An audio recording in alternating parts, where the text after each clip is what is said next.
Welcome, everyone, to our 50th session of Young at Heart. I'm Father James DeLuzio, offering nursery rhymes, stories, songs to keep us all young at heart. I have had many sessions, even more than 50 actually, with some specials, with some songs, but for the most part, formerly, I've had 50 sessions as of today, which is Wednesday, April 29th.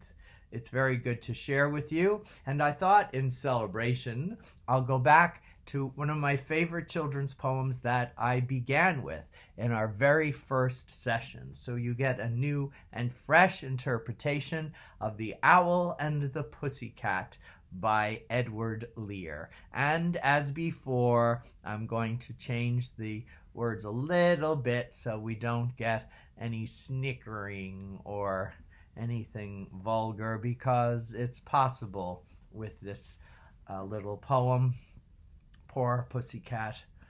And I guess you get a sense of where I'm going, because these are for adults, by the way. All right, here we go. The owl and the pussycat went to sea in a beautiful pea-green boat.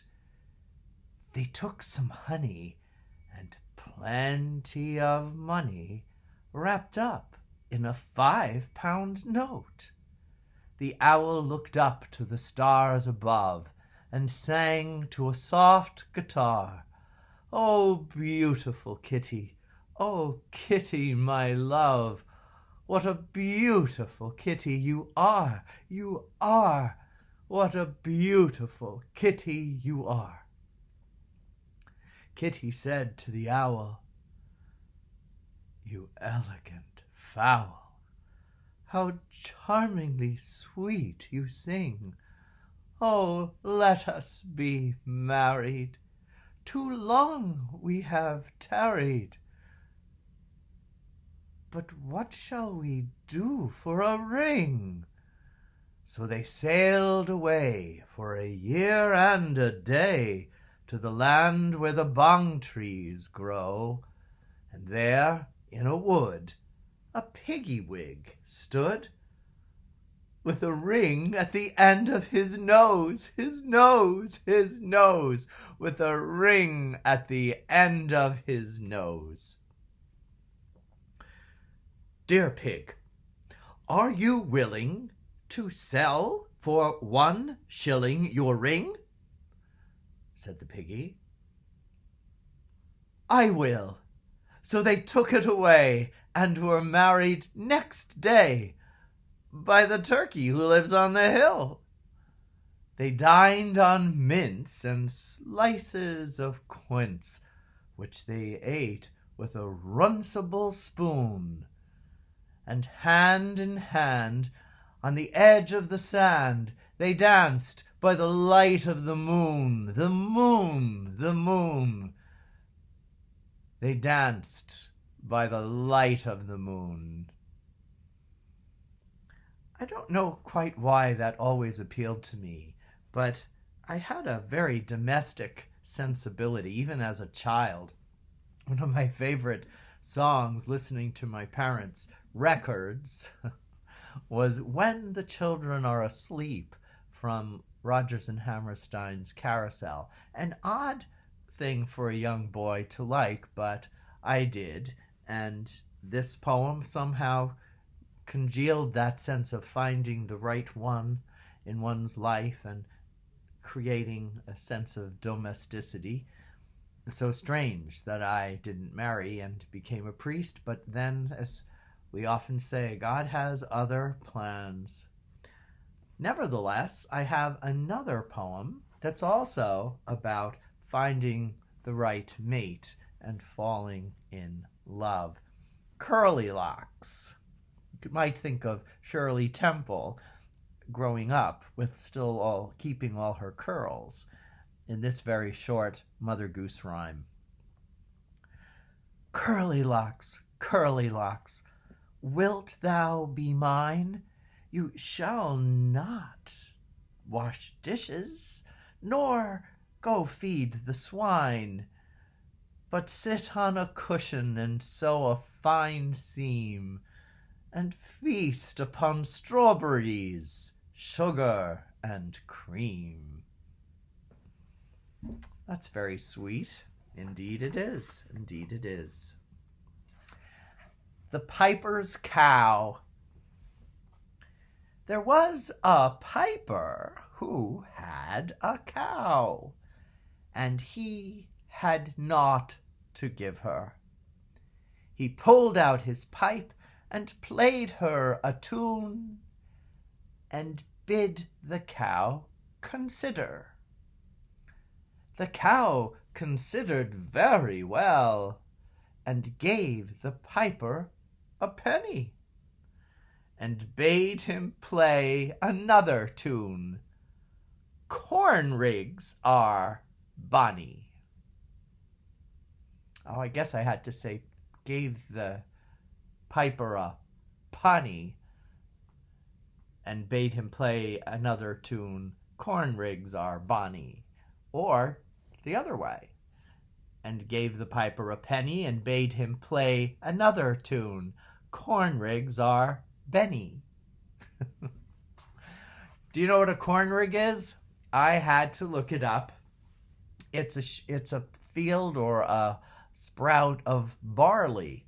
Remember the use of the word corn in the early centuries up till the discovery of the Americas and the proliferation of the actual vegetable we call corn.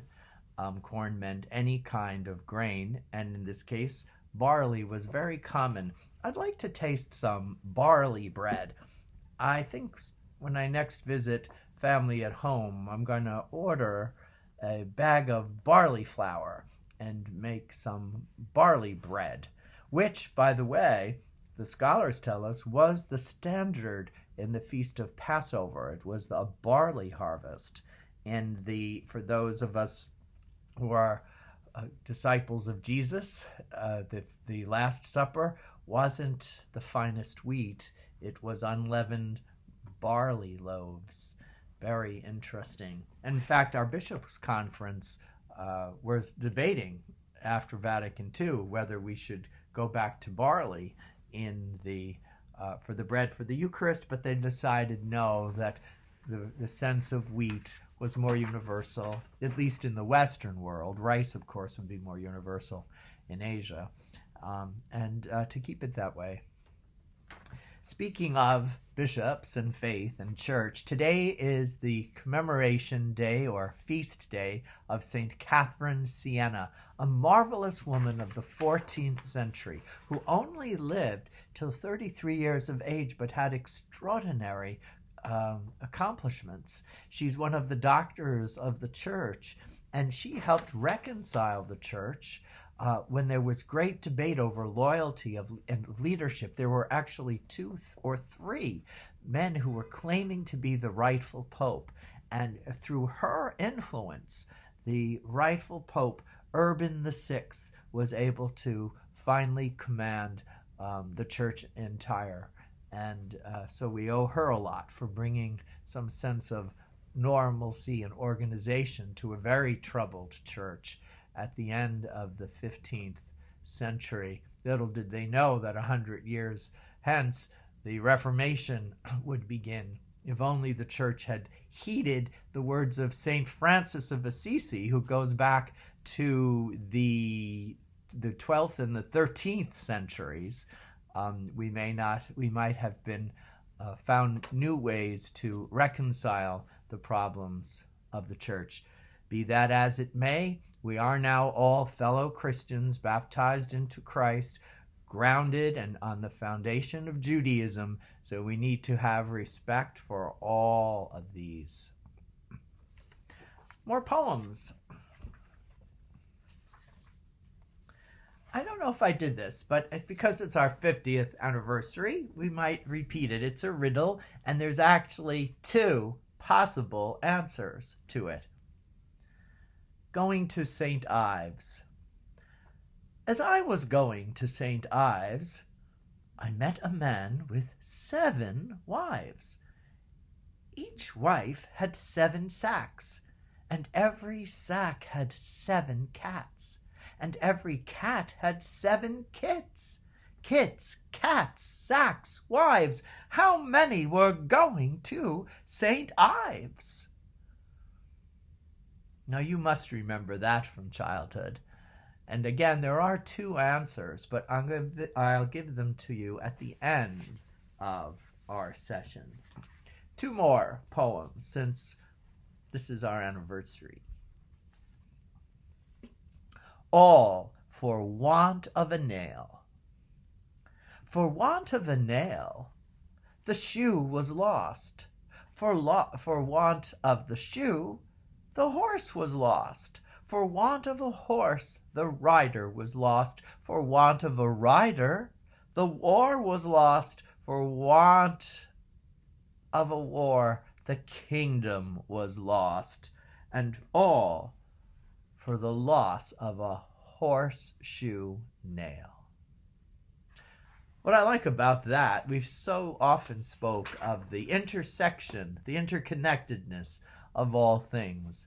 And it makes one think again how one little act or missing element can affect many acts, many elements, many people. Okay, we will conclude with this. Merry are the bells. Merry are the bells, and merry would they ring. Merry was myself, and merry could I sing, with a merry ding-dong, happy, gay, and free, and a merry sing-song, happy shall we be.